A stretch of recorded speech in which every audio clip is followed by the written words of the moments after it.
বিবিরে আমি তোমাকে ভালোবাসি, অতএব তোমাকে মরতে দেওয়া যায় না।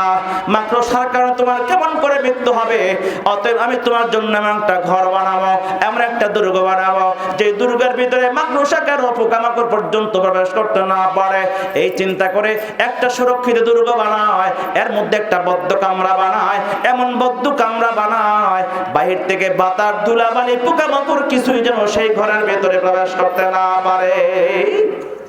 যতই সুরক্ষিত ঘর বানায়, মালাকুল মউত যখন আসে বাঁচার সুযোগ আছে? কথা বলেন, সুযোগ নাই। আল্লাহ পাক রব্বুল আলামিন বলেন, আইনামা তাকুনু ইউদরিকুকুমুল মাউত ওয়ালাউ কুনতুম ফি বুরুজিন মুশাইয়াদা। যত সুরক্ষিত দুর্গেই ঘরে তুমি আশ্রয় নাও না কেন, ওই জায়গায় মালাকুল মউত তোমার কাছে পৌঁছে যাবে। ওই দুর্গের ভিতরে সুরক্ষিত করে মহিলাটা আশ্রয় নিল, ওই সুরক্ষিত জায়গায় ঘুমায়, ওই ঘর থেকে মহিলারা বের হয় না। একদিন দুপুর বেলায় বিছানার মধ্যে ঘুমায় রয়, ঘুম থেকে জাগ্রত হয়ে ছাদের দিকে তাকায় দেখে কর্নার মধ্যে একটা মাকড়সার জাল। ওই জালের মাঝখানে ছোট্ট একটা মাকড়সা বসে আছে। মহিলাদের হঠাৎ রাগ উঠে যায়। এমন সুন্দর গোছালো ঘরের ভিতরে যখন একটা মাকড়সা দেখতে পেল, সঙ্গে সঙ্গে একটা লাঠি নিয়ে ঝাড়ু নিয়ে ওই মাকড়সার জালের মধ্যে বাড়ি দিল। ওই মাকড়সা জমিনের মধ্যে পড়ে গেল। নগ্ন পা খালি পায়ে ওই মাকড়সাকে যখন দলিত মথিত করে হত্যা করতে গেল, মাকড়সার পেটের মধ্যে ছিল বিষাক্ত এক ধরনের তরল পদার্থ। মুহূর্তের মধ্যেই ওই মেয়েটার পায়ে যখন স্পর্শ করে, ওই বিষ মুহূর্তের মধ্যে গোটা দেহের মধ্যে যখন ছড়ায়া যায়, সঙ্গে সঙ্গে মৃত্যুর কোলে ঢলে পড়ে। বাঁচার সুযোগ হয়েছে? ও মুসলমান বন্ধুরা আমার, এই জন্য আল্লাহ পাক রব্বুল আলামিন বলেন, আইনামা তাকুনু ইউদরিকুকুমুল মাউত ওয়ালাউ কুনতুম ফি বুরুজিন মুশাইয়াদা। যুবকরে যেখানে আছে না, বাঁচার কোনো সুযোগ নাই, মরতে হবে। যখন মরণ আসবে এক সেকেন্ড পরেও হবে না, এক সেকেন্ড আগেও হবে না। कैसे कैसे ताजदार बादशाह चल बसे, वो खजीना बाला खाना शान शौकत क्या हुई। कैसे कैसे राने शाहजादिया तन बदन सब गल गया है, शक्ल सूरत क्या हुई। ও মুসলমান বন্ধুরা আমার, যুবক আর কত রং তামাশা লিপ্ত থাকবা, আর কবে কবরের প্রস্তুতি নিবা। ঈমান আমলকে সুন্দর করবা, চরিত্রকে সুন্দর করবা। কারণ দুনিয়ার জমিনে আল্লাহ পাক রব্বুল আলামিনের সামনে যখন দাঁড়াইবা, আল্লাহ পাক রব্বুল আলামিন যখন জিজ্ঞাসা করবে, দুনিয়ার জমিনে তোমার হায়াত তুমি কোন কাজে ব্যয় করেছ, দুনিয়ার জমিনে তোমার যৌবনকাল তুমি কোন কাজে ব্যয় করেছ, তোমার সম্পদ কোন পথে আয় করেছো, কোন পথে ব্যয় করেছ, এবং তুমি যে ইলম শিক্ষা করেছো, যে কোরআনের জ্ঞান অর্জন করেছ, সেই ইলম অনুযায়ী তুমি দুনিয়ার জমিনে কি পরিমাণ আমল করেছ।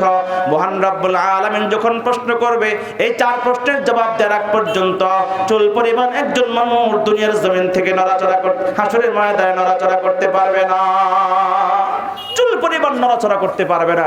এই জন্য আল্লাহ পাক রব্বুল আলামিন কোরআনে কারীমে বলেন, ইয়া আইয়ুহাল্লাযীনা আমানুত্তাকুল্লাহ ওয়াল তানজুর নাফসুম মা কদ্দামাত লিগাদ। হে ঈমানদারগণ, আল্লাহকে ভয় করো এবং পরকালের দিকে একটু নজর দাও।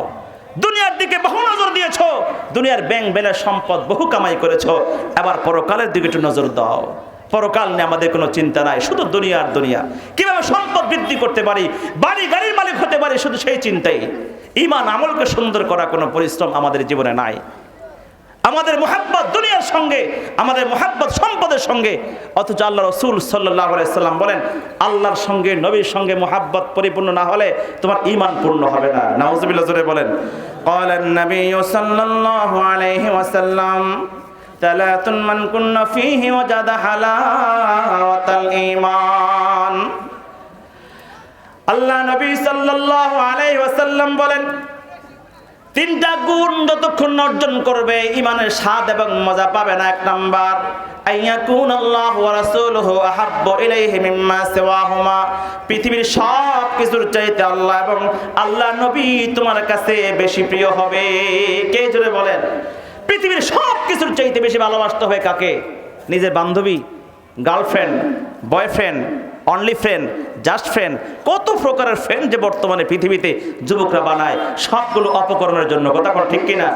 আর আল্লাহ রাসূল বলেন, যতক্ষণ পর্যন্ত আল্লাহ এবং আল্লাহর নবীর সঙ্গে সবচাইতে বেশি প্রেম ভালোবাসা না হবে, ততক্ষণ পর্যন্ত প্রকৃত ঈমানদার হতে পারবে না। সুবহানাল্লাহ জোরে বলেন। আল্লাহ পাক রব্বুল আলামিন বলেন, ওয়াল্লাযীনা আমানু আশাদ্দু হুব্বান লিল্লাহ,